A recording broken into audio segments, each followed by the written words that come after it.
Selamat datang di channel cerita pukul 00. Sebelum mendengarkan kisah ceritanya, alangkah baiknya jangan lupa subscribe dan aktifkan lonceng notifikasinya agar kalian tidak ketinggalan dengan kisah cerita lainnya.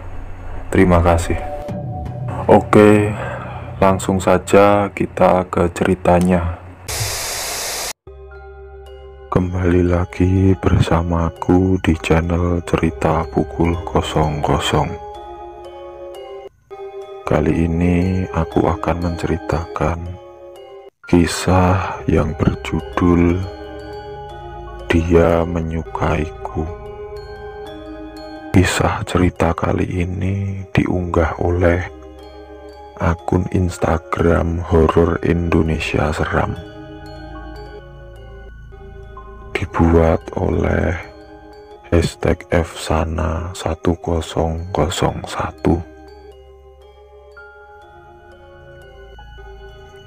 Mungkin cerita mengenai genderuwo menyukai perempuan sudah banyak beredar di kalangan para netizen.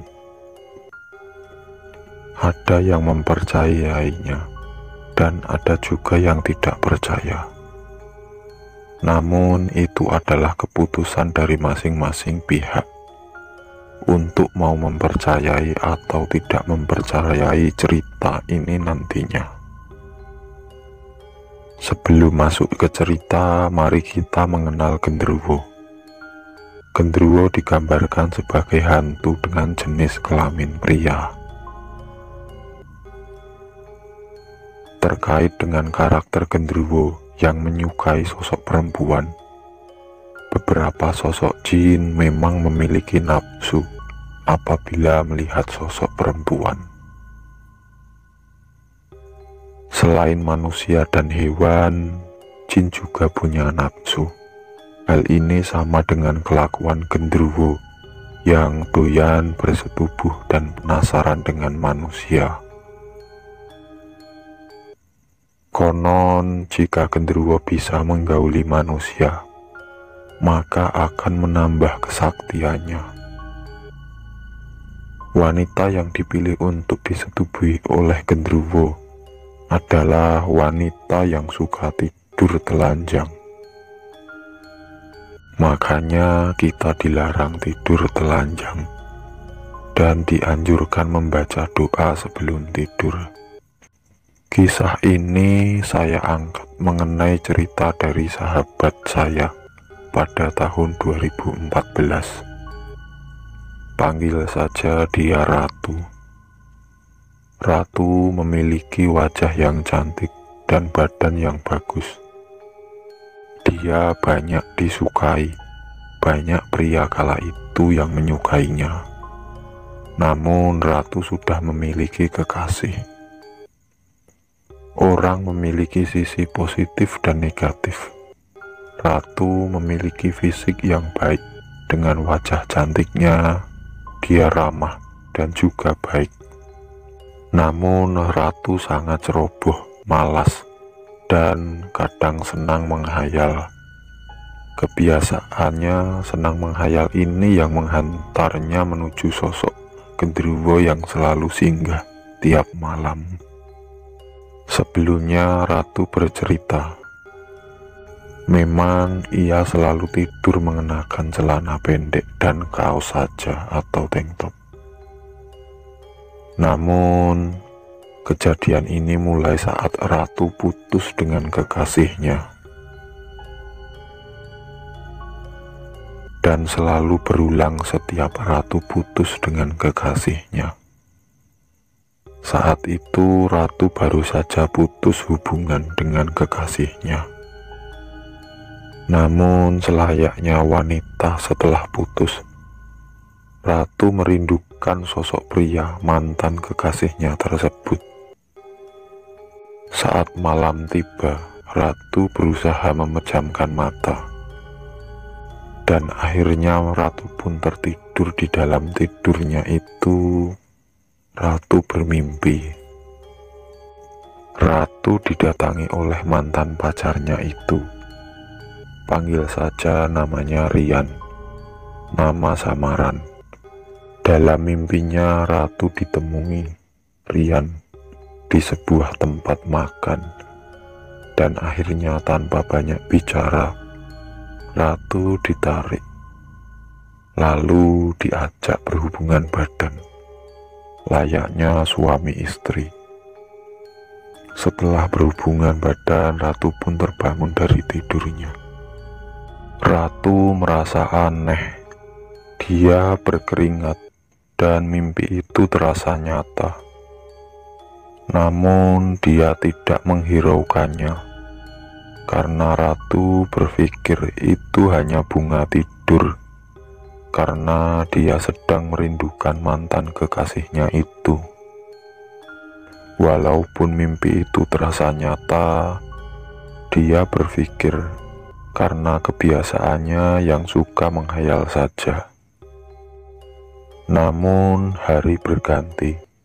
Setiap kali Ratu tidur tanpa membaca doa dan menggunakan baju yang panjang, Ratu tidak mengalami mimpi itu. Sudah sebulan dari pertama Ratu bermimpi tentang berhubungan badan itu, Ratu mulai merasa ada yang tidak beres. Tiap kali Ratu bermimpi seperti itu, badannya seperti ditindih makhluk halus. Ratu tidak bisa bernafas dan Ratu tidak bisa bergerak. Hal itu berlangsung berulang-ulang, hingga pada suatu hari yang membuat Ratu takut, yaitu saat Ratu bermimpi bersetubuh dan dia bangun dari mimpi.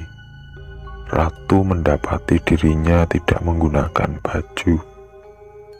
Baju yang ia gunakan sudah terlepas dari tubuhnya. Di situ Ratu mulai ketakutan. Ratu dengan cepat menggunakan kembali bajunya yang tergeletak di lantai. Dengan perasaan takut, Ratu menghampiri saya. Siang harinya berniat untuk hanya curhat, menenangkan hatinya, layaknya seperti wanita pada umumnya. Saat itu pula saya menawarinya untuk berkenalan dengan Pak Eko. Awalnya Ratu enggan, namun akhirnya ia bersedia. Pak Eko menyambut dengan sangat baik, karena Ratu rumahnya dekat dengan saya. Akhirnya saya, Pak Eko, dan Ratu berangkat menuju rumahnya. Orang tua Ratu heran dengan keadaan Pak Eko. Akhirnya Ratu pun bercerita semuanya kepada kedua orang tuanya. Pak Eko meminta izin untuk melihat kamar Ratu. Beberapa saat hingga Pak Eko keluar dengan senyum khasnya. "Itu ada yang suka sama kamu, Dik Ratu," bicara Pak Eko. Seketika hati Ratu berhenti sejenak. Ratu ketakutan. Dia masih tidak mengerti maksud dari Pak Eko. "Maksudnya gimana, Pak? Siapa yang suka saya?" tanya Ratu kepada Pak Eko. Pak Eko tersenyum. "Itu di kamar Mbak Ratu ada laki-laki. Melihat Mbak Ratu yang sangat cantik. Dia menyukai Mbak Ratu," jawab Pak Eko. Seketika Ratu menengok. Kenapa dia bisa disukai oleh lelaki yang tidak terlihat? Dan maksudnya pria di kamar itu pun Ratu tidak tahu siapa dia. Dan Pak Eko tidak menjelaskan secara detail. Mungkin menurutku karena Pak Eko nggak mau menambah keruh suasana. Pak Eko hanya menyarankan untuk Ratu dipagar badannya agar tidak diganggu lagi oleh makhluk ini. Selain itu pula, Pak Eko menyarankan untuk Ratu melakukan mandi bunga 7 rupa pada malam Jumat untuk ritual pagar diri. Semua usaha sudah ditempuh Ratu, namun tetap saja makhluk itu masih sering muncul dalam mimpi Ratu. Pada suatu hari, saat itu rumah Ratu sedang kosong. Hanya Ratu yang ada di rumah dalam keadaan tidur di kamar. Kejadian ini siang hari. Jadi ini hari di mana Ratu melihat wujud sang makhluk pria itu. Mulai sejak diberitahu Pak Eko mengenai sosok itu, akhirnya Ratu mulai mengerti saat makhluk itu berusaha mendekatinya. Setiap kali makhluk itu berusaha mendekati, Ratu dalam tidurnya merasakan ketidaknyamanan, perasaan seperti sedang dicium dan juga hawa yang kurang enak. Setelah Ratu berusaha membaca doa sebisanya Ratu, dan pasti setiap itu juga Ratu merasa seperti ditindih. Hari itu Ratu saat merasakan ditindih, Ratu memaksa matanya untuk terbuka. Alangkah kagetnya Ratu saat membuka matanya. Ratu melihat makhluk besar, hitam dengan mata merah dan bulu yang lebat. Namun makhluk itu tidak fix seperti kita melihat manusia. Ratu hanya melihatnya seperti asap, namun dengan sangat jelas. Setelah Ratu melihat makhluk itu, sontak Ratu terbangun dari tidurnya, merasa percaya tidak percaya dengan apa yang dilihatnya. Saat terbangun, Ratu menyadari rumahnya kosong, tidak ada orang tua ataupun saudaranya. Hal ini terus mengganggu Ratu hingga pada suatu saat membuat Ratu menangis. Ratu seperti biasa terlelap saat malam hari. Keluarganya sedang kumpul di ruang keluarga, dan Ratu mengalami kejadian seperti biasanya.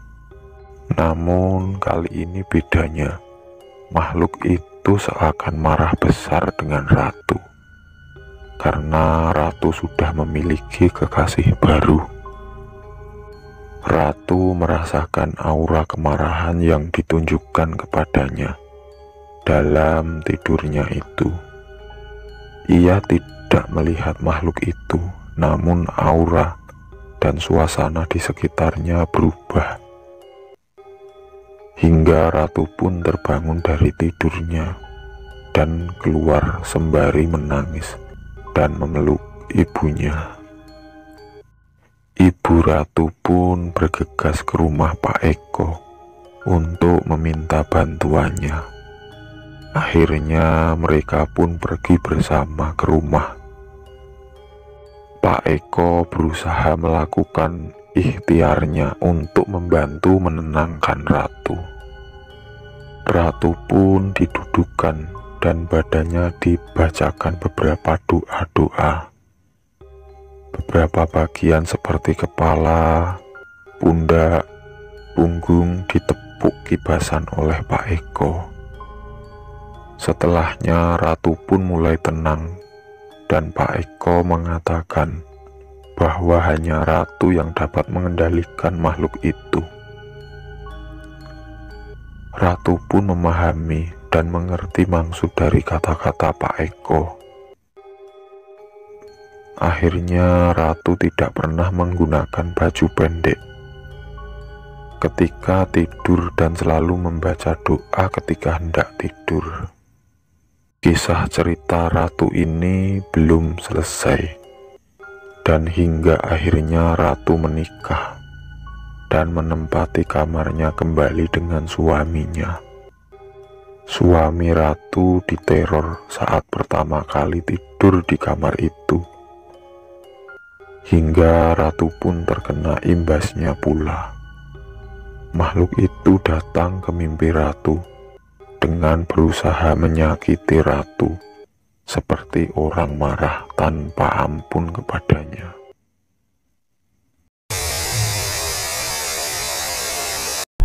Itulah kisah cerita horor nyata dan fiktif. Semoga dari kisah cerita ini kita bisa mengambil sisi positif dan membuang sisi negatifnya. Oke teman-teman, sekian dari kisah cerita ini. Semoga menghibur dan semoga cerita ini dapat menjadikan pelajaran berharga buat kalian. Jangan lupa subscribe, like, share, dan oke, terima kasih.